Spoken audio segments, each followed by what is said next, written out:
ഇന്നൊരു വാട്ട ഈറ്റിനിടെ ആയാലോ? ആദ്യം തന്നെ ചായ കുടിച്ചിട്ടാണ് ഈ ദിവസം തുടങ്ങിയത്. ചായ പണ്ടേ എൻ്റെ ഒരു വീക്ക്നെസ് ആണല്ലോ. പിന്നെ ഞാൻ ഇഡ്ഡലിയും കടലയും പോരാഞ്ഞതിന് കാടമുട്ടയും കൂടെ കഴിച്ചിട്ടുണ്ടായിരുന്നേ. നല്ല ടേസ്റ്റ് ഉണ്ടായിരുന്നു. എനിക്ക് ഒരുപാട് ഇഷ്ടമായി. പിന്നെ അത് കഴിഞ്ഞ് ഞാനൊരു ലിറ്റിൽ ഹാർട്ട്സ് കഴിച്ചു. ലിറ്റിൽ ഹാർട്ട്സ് കഴിച്ചുകൊണ്ടിരുന്നപ്പോൾ ഒരുത്തൻ എന്നെ നോക്കിക്കൊണ്ടിരിക്കുന്നു. പിന്നെ അവനും കൊടുത്തു. ആദ്യം കൊടുത്തപ്പോൾ വലിയ ജാട കാണിച്ച് ഇവിടെ ഇരിക്കുന്നുണ്ടെങ്കിലും ഞാൻ അങ്ങോട്ട് തിരിഞ്ഞ പാടെ അതുപോലെ കഴിക്കുന്നുണ്ടായിരുന്നേ. കുറച്ച് കഴിഞ്ഞപ്പോഴത്തേക്ക് ഞാനും അമ്മയും പുറത്ത് പോയപ്പോഴത്തേക്ക് ദേ ഈ ഒരു റോളും ചായയും കുടിച്ചിട്ടുണ്ടായി. പിന്നെ തിരിച്ചു വരുന്ന വഴി ഈ ഡോണറ്റ് വാങ്ങിയിട്ടുണ്ടായിരുന്നു. കുനാഫ ഡോണറ്റ് എന്നാണ് പറഞ്ഞത്. ഞാൻ ആദ്യമായിട്ട് കഴിക്കുമായിരുന്നു. എനിക്ക് നന്നായിട്ട് ഇഷ്ടമായി.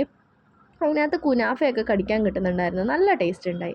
അവിടുന്ന് ഞാൻ ബദാം മിൽക്കിൻ്റെ ഒരു പൗഡർ കണ്ടപ്പോൾ അത് എങ്ങനെയുണ്ടെന്ന് അറിയാൻ വേണ്ടി ഞാൻ കുടിച്ചു നോക്കി. ആ ചേച്ചി തണുപ്പിച്ച് കുടിക്കാനൊക്കെയാണ് പറഞ്ഞത്. കുഴപ്പമില്ല, കൊള്ളായിരുന്നു. രാത്രി വീണ്ടും ഇഡ്ഡലി കഴിക്കാൻ തോന്നിയിട്ട് ഇഡ്ഡലിയും മീൻ കറിയും പിന്നെ അത് ഈ റോസ്റ്റും ഒക്കെ കൂട്ടി വീണ്ടും ഞാൻ കഴിച്ച്. അത് കഴിഞ്ഞ് ഞാൻ ചോറും കഴിച്ചിട്ടുണ്ടായി. അതെടുത്തിട്ടില്ല. അപ്പോൾ ഇത്രയേ ഉള്ളൂ. ഇഷ്ടപ്പെട്ടെങ്കിൽ ലൈക്ക് ചെയ്യണേ. ബായ്.